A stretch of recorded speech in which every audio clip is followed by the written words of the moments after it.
In the past few weeks, the crackdown on Muslim Rohingyas in Myanmar has triggered a mass exodus. The United Nations estimates that 390,000 Rohingyas have fled to neighboring Bangladesh after suffering what they say are violent attacks by government troops and others. The fighting is driven in part by an ongoing years-long conflict between Rohingya militants and the government of Myanmar. NewsHour special correspondent Tanya Rashid has this report from along the Bangladesh-Myanmar border.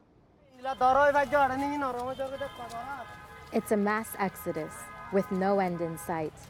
They can barely walk or speak, desperate and starving. Close to 500,000 Rohingya Muslims have fled to Bangladesh in the past 3 weeks, escaping violent attacks carried out by Myanmar troops and Buddhist vigilantes. Hundreds of people are making their way into Bangladesh right now, and it's through terrible conditions of mud and rain and immense flooding. It's very slippery, the mud. To walk through this, I feel like you can fall down at any moment. I can't move.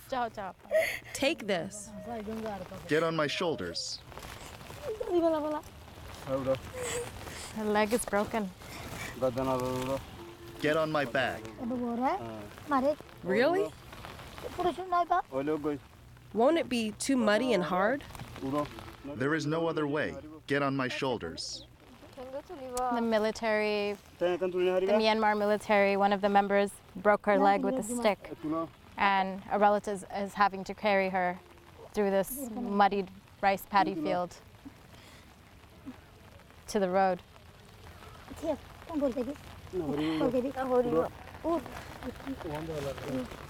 Give me your other foot.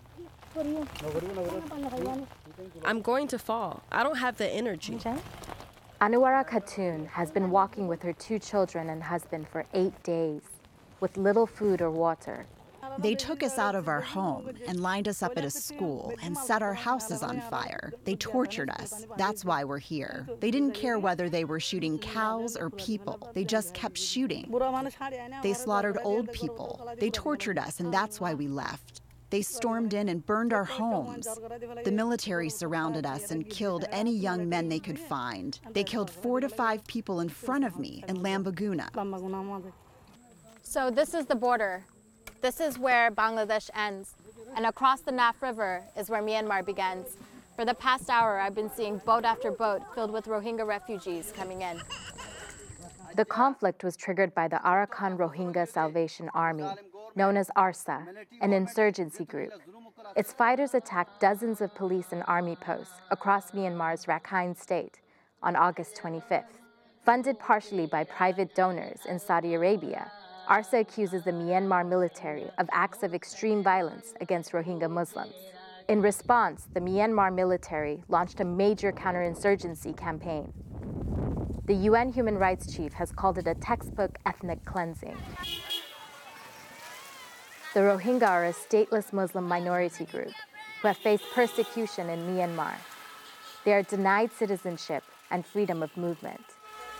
For the past 3 weeks, Myanmar's de facto leader, Aung San Suu Kyi, has come under immense international criticism for remaining silent in the face of this violence. Last week, the Nobel laureate canceled her trip to the UN General Assembly in New York to deal with the Rohingya crisis. The Rohingyas arrive in Bangladesh, hungry and tired, and into utter chaos. Every scrap of land is being used by the refugees to make shelter. Since many of the refugee camps are overcrowded and such a large influx of people are coming in such a short period of time, people are doing what they can to make space for a home. Hasina Begum fled her home 5 days ago. The Buddhists burnt my village to ash. They shot my father dead in front of me. I traveled here through the forest with my family. She told me she was helped by 2 armed men from ARSA as she crossed the border. The Buddhists were killing us one by one before the August 25th attacks. That's why ARSA launched their attacks, because they are killing us. We couldn't take it anymore. That's why we are fighting. ARSA is fighting for all the Rohingyas in Myanmar. Bengali locals and religious charities have stepped up to provide aid, but distribution has been chaotic. Bangladesh's Prime Minister Sheikh Hasina has asked the international community to put pressure on the Myanmar government to let the Rohingyas return. The immense scale of the crisis means that international aid agencies are the only ones equipped to respond. The World Food Program is giving each refugee a 55-pound sack of rice. That has to last them and their family at least 2 weeks. There are so many households, so many people, they are not getting the rice because the support is not adequate for them. So more food, more wash facilities, more shelter they need. I spoke to women queuing for rice who told me harrowing stories of violence. I can't sleep at night. They take women like us to be raped. The military made a woman give birth in front of them without any help. While she was giving birth, they stomped on her belly. Nobody could help her. The military took a child from me and killed her in front of my eyes. I couldn't stop them. They beat me with a gun and still feel pain all over my body. They take women into the jungle to rape and murder them. I heard them screaming, which was horrible. They tie them into a chair, pour gasoline over their head, and burn them alive. The army calls the children over to give them biscuits. Then they kill them and dump their bodies in the jungle. Bangladesh is one of the world's poorest and most densely populated countries. I met with Mohammed Ershadul Haq, the local council secretary for the area near one of the largest refugee camps. He expressed concern that many local Bengalis share about the sudden influx of the Rohingya. What has been the impact of the Rohingyas coming in? The Rohingyas aren't developed. Their character is uncivilized. We are different from them. If they continue coming like this, it will lead to destruction.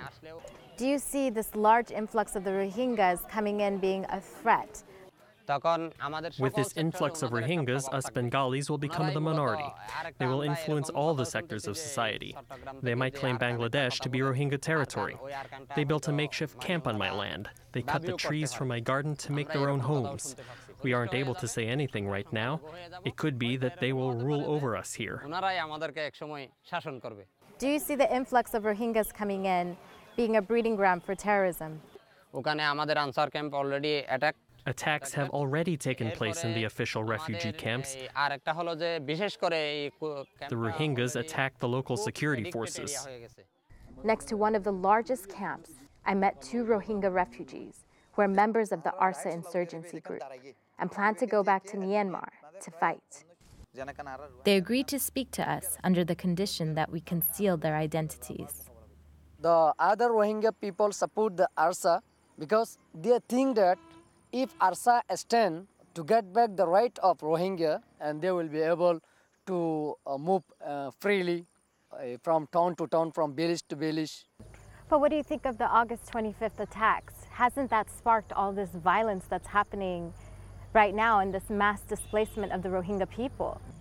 The other superpower countries and the whole world, they are still not responded with any kinds of responses. ARSA thought themselves that there is no one for us in the world to help. It's better for us to extend ourselves, to protect ourselves, to save our people from the inhuman persecutions of Myanmar government.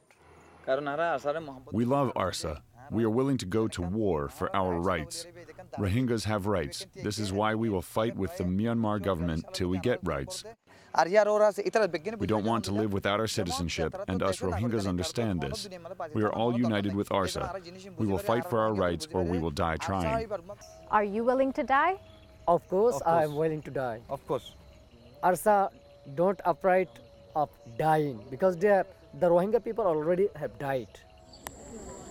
As the violence continues in Myanmar, the future for the Rohingya refugees in Bangladesh looks bleak. Stateless and displaced, the sense of desperation is increasing day by day, making the perfect conditions for insurgency groups like ARSA to grow. For the PBS NewsHour, I'm Tanya Rashid in Teknaf, Bangladesh.